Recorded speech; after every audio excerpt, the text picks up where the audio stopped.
Investment అనేది ప్రతి ఒక్కరి లైఫ్‌లో అవసరం. మీకు ఒక హౌస్ కట్టుకోవాలని డ్రీమ్ ఉండొచ్చు. 40 ఇయర్స్‌కే రిటైర్ అయిపోయి వరల్డ్ టూర్ వేయాలని కోరిక కూడా ఉండొచ్చు. మీ పిల్లల ఎడ్యుకేషన్ కావచ్చు, పోస్ట్ రిటైర్మెంట్‌లో టెన్షన్స్ లేకుండా బతకడం కావచ్చు, emergency fund, hospital bills, medical expenses ఇలా ఏదైనా కావచ్చు. వీటిలో దేన్నైనా మనం టెన్షన్స్ లేకుండా హ్యాండిల్ చేయాలి అంటే మనకి చాలా సోర్సెస్ ఆఫ్ ఇన్‌కమ్స్ ఉండాలి. అందులో ఒకటి ఇన్వెస్ట్‌మెంట్. Hello investors. మీకు stock market, crypto currencies, mutual funds related stuff అంతా మన ఛానల్లో వీడియోస్‌గా రాబోతున్నాయి. మీరు మన ఛానల్ ఇప్పుడే సబ్స్క్రైబ్ చేసుకొని బెల్ ఐకాన్ కూడా క్లిక్ చేయండి. అప్పుడు మేము పెట్టే ఏ వీడియోని మీరు మిస్ అవ్వరు. ఎందులో ఇన్వెస్ట్ చేయాలో తెలుసుకునే ముందు అసలు ఇన్వెస్ట్ చేయకపోతే ఏమవుతుందో ఒక చిన్న ఎగ్జాంపుల్‌తో చూద్దాం. మీ ఏజ్ 30 అయ్యుండి మీకు ఒక 50,000 సాలరీ వస్తుందనుకుందాం. మీ రెంట్స్, ఫుడ్స్ అన్నీ కలిపి 30,000 ఖర్చు పెట్టారు. ఇంకా 20,000 మీ దగ్గర ఉన్నాయి. 50 ఇయర్స్‌కి రిటైర్ అవుతారనుకున్నా ఇంకా 20 ఇయర్స్ పాటు మీరు సంపాదిస్తారు. నార్మల్‌గా ఏ కంపెనీ అయినా 10% హైక్ ఇస్తుంది. మన కాస్ట్ ఆఫ్ లివింగ్ కూడా యావరేజ్‌గా 8% పెరుగుద్ది. వీటన్నిటిని క్యాలిక్యులేట్ చేసుకుంటే మీరు రిటైర్ అయ్యే టైంకి ఆ 20,000ని అలా సేవ్ చేసుకుంటూ వస్తే 1.7 క్రోర్స్ మీ దగ్గర ఉంటాయి. రిటైర్ అయిన తర్వాత అదే 1.7 క్రోర్స్‌తో ఉండాలి. ఈలోపు ఒక చిన్న మెడికల్ ఎమర్జెన్సీ వచ్చినా 20, 30 లక్షలు అయిపోతాయి. ఇప్పుడు 1.7 క్రోర్స్ అంటే ఎక్కువ అమౌంట్‌గా అనిపించొచ్చు. కానీ 20, 30 ఇయర్స్ తర్వాత దాని వాల్యూ అంతుండదు. అదే సేమ్ 20,000ని 12% రిటర్న్స్ ఇచ్చే మ్యూచువల్ ఫండ్స్ ఆర్ ఈక్విటీలో ఇన్వెస్ట్ చేస్తే 20 ఇయర్స్ తర్వాత మీ దగ్గర మొత్తం 4.26 క్రోర్స్ ఉంటుంది. ఇన్వెస్ట్ చేయకపోవడం వల్ల మీరు 2.5 కోట్లు మిస్ అయినట్టు. ఈ క్యాలిక్యులేషన్‌ని మీరు ఓన్‌గా కూడా చేసుకోవచ్చు. గూగుల్‌లో సిప్ క్యాలిక్యులేటర్ అని సెర్చ్ చేసి మీరు మంత్లీ ఎంత ఇన్వెస్ట్ చేస్తారో యావరేజ్‌గా 12% రిటర్న్స్ పెట్టి క్యాలిక్యులేట్ చేయండి. అప్పుడు మీకే అర్థమవుతుంది. ఇక్కడ మీరు అబ్జర్వ్ చేస్తే టైం పెరిగే కొద్దీ మీ ఇన్వెస్ట్‌మెంట్ కన్నా రిటర్న్స్ ఎక్కువవుతూ ఉంటాయి. అందుకే ఎంత ఎర్లీగా ఇన్వెస్ట్ చేస్తే అంత వెల్త్ అనేది మనం జనరేట్ చేసుకోవచ్చు. ఎందుకు ఇన్వెస్ట్ చేయాలంటే మొదటగా ఇన్ఫ్లేషన్. ఇన్ఫ్లేషన్ అంటే సింపుల్‌గా రేట్స్ పెరగడం అనుకుందాం. 10 ఇయర్స్ బ్యాక్ పెట్రోల్ ప్రైస్‌కి, ఇప్పుడు పెట్రోల్‌కి కంపేర్ చేయండి. 10 ఇయర్స్ బ్యాక్ రూ. 1000కి ఎన్ని ఐటెమ్స్ వచ్చేవి? ఇప్పుడు ఎన్ని వస్తున్నాయో కంపేర్ చేయండి. సేమ్ అదే రూ. 1000ని 10 ఇయర్స్ తర్వాత ఎలా ఉంటుందో కూడా కంపేర్ చేయండి. ఇక్కడ మనం ఒక రూ. 1,00,000ని యావరేజ్‌గా తీసుకుందాం. ఇన్ఫ్లేషన్ మినిమమ్ 6% తీసుకున్న 2030కి దాని వాల్యూ రూ. 54,590 అయిపోతుంది.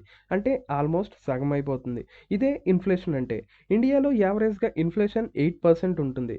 సేవింగ్స్ అకౌంట్‌కి వచ్చే ఇంట్రెస్ట్ యావరేజ్‌గా 2-3% ఉండొచ్చు. సేవింగ్స్ అకౌంట్‌లో మనీ వదిలేయడం వల్ల మనకి లాభం కన్నా నష్టమే ఎక్కువ జరుగుతుంది. ఎందుకంటే అవి ఇన్ఫ్లేషన్‌ని బీట్ చేయలేవు కాబట్టి. సెకండ్‌ది మనం ఎంతో కష్టపడి మనీ సంపాదిస్తాం. అలా కష్టపడిన అమౌంట్ కూడా మన కోసం కష్టపడాలి. అప్పుడే దాని వాల్యూ పెరుగుద్ది. మన ఎర్నింగ్స్‌ని కూడా ఎఫిషియెంట్ వేలో యూజ్ చేసినట్టు అవుద్ది. ఇన్వెస్ట్ చేయడం వల్ల మనకి చాలా టాక్స్ బెనిఫిట్స్ కూడా వస్తాయి. వీటి గురించి మనం అప్‌కమింగ్ వీడియోస్‌లో మాట్లాడుకుందాం. నా వ్యూలో మాత్రం ఇన్వెస్ట్‌మెంట్‌కి main reason financial freedom. Life long job చేయడం కన్నా ఎర్లీగా రిటైర్ అయ్యి మనకున్న డ్రీమ్స్ అన్ని ఫుల్‌ఫిల్ చేసుకుంటే లైఫ్‌లో ఒక రకమైన సాటిస్ఫాక్షన్ ఉంటుంది. అలా ఏ ప్రెషర్ లేకుండా ఉండాలి అంటే మనకి ఆల్టర్‌నేట్ సోర్సెస్ ఆఫ్ ఇన్‌కమ్ ఉండాల్సిందే. ఎందులో ఇన్వెస్ట్ చేయాలంటే మనకి చాలా ఆప్షన్స్ ఉన్నాయి. చిన్న చిన్న బిజినెస్‌లు స్టార్ట్ చేయొచ్చు, స్టార్టప్స్ పెట్టొచ్చు, ఫుడ్ ట్రక్స్ ఇలాంటివి చాలా మనం పెట్టుకోవచ్చు. కానీ మనం మెయిన్‌గా మాట్లాడుకునేవి ఒకటి రియల్ ఎస్టేట్. ల్యాండ్ అనేది ఎంత మంచి ఇన్వెస్ట్‌మెంటో మనందరికీ తెలుసు.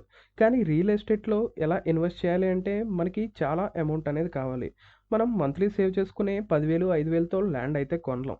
దీనికి హ్యూజ్ అమౌంట్ అయితే కావాలి. ఇండియాలో పాపులర్ అయిన ఇంకో ఆప్షన్ గోల్డ్, సిల్వర్‌లో ఇన్వెస్ట్ చేయడం. బ్యాంక్‌లో సేవింగ్స్ అకౌంట్ కన్నా ఇది మంచి ఆప్షనే. ఇది కూడా ట్రై చేయొచ్చు. ఇంకో ఆప్షన్ ఈక్విటీ. ఈక్విటీ అంటే స్టాక్ మార్కెట్.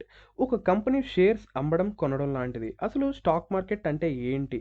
ఎలా ఇన్వెస్ట్ చేయాలి? ఫండమెంటల్ అనాలిసిస్ బేసిక్స్ నుండి నెక్స్ట్ వీడియోస్‌లో వస్తాయి.